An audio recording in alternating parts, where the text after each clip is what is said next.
Hello, it's Who Knows When. Today, we're going to be looking at some chord progressions from popular songs and go over how to make them. If you want to progress as a songwriter, it can be useful to know that most popular songs, or songs in general, are reusing some kind of chord progression that works well for its style. So don't feel bad about using this video to copy some chord progressions that are proven winners and make some chart-topping hits.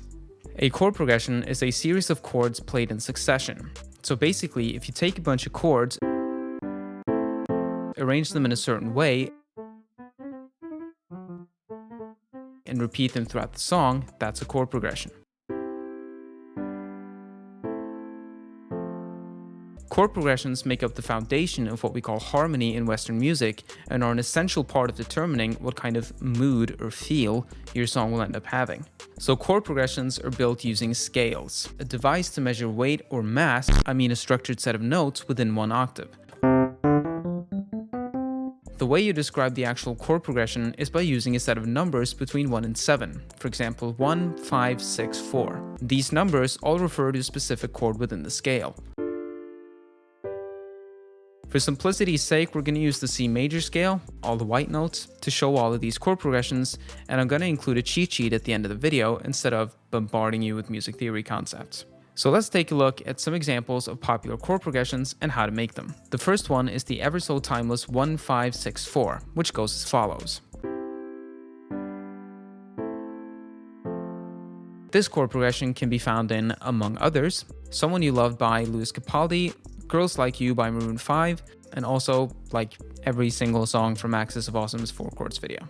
In C major, this progression is made using C, G, A minor, and an F. This chord progression is very satisfying because music theory reasons and is among one of the most popular chord progressions in Western popular music. The second one we're going to look at uses the same chords but arranged differently, the 6, 1, 5, 4.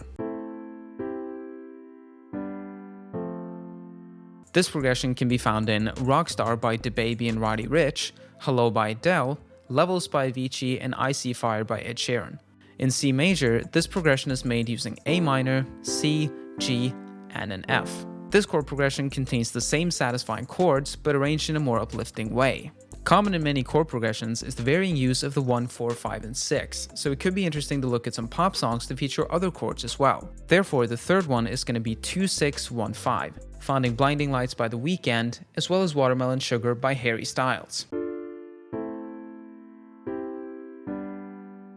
In C major, this is made using D minor, A minor, C, and an.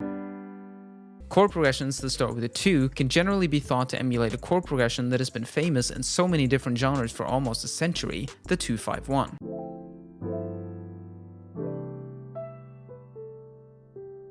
I guess it's cool because, music theory reasons. Look, I'm just here to show you the chords, alright? Like, just Google it if you want to know more.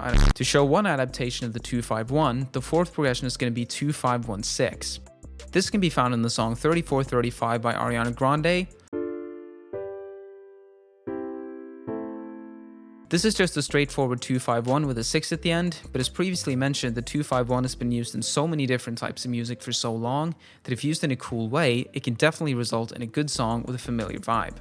Some other honorable mentions include the 4-6-1-5 from 24kGoldn's and Ian Dior's Mood, the crazy popular 6-4-1-5 from Savage Love by Jason Derulo and Jaws 685, Grenade by Bruno Mars, Africa by Toto, and Love Yourself by Justin Bieber, and 4-1-5-6 from Scared to Be Lonely by Martin Garrix and Dua Lipa.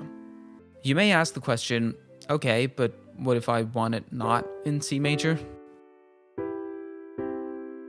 Which is a fair question, considering there are like 11 other notes to choose from. One way would be to learn about the theoretical foundation of building a 1-5-6-4 as opposed to just how to draw on the notes in your DAW. That way you can transfer the knowledge to other keys. But if you just want a simple hack, you can build your chord progression in C major, find out the distance between C and the key you want, for example F, which is 5 notes above C, and then just move your chords 5 places up.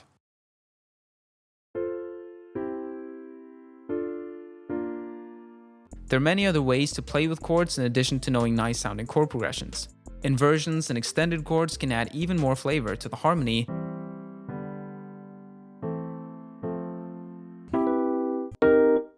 And what sound and what rhythm is used to play the chords gives an almost endless amount of possibilities for making good music. Thank you very much for watching. If you enjoyed, leave it a like so Lord Algorithm will treat me fairly.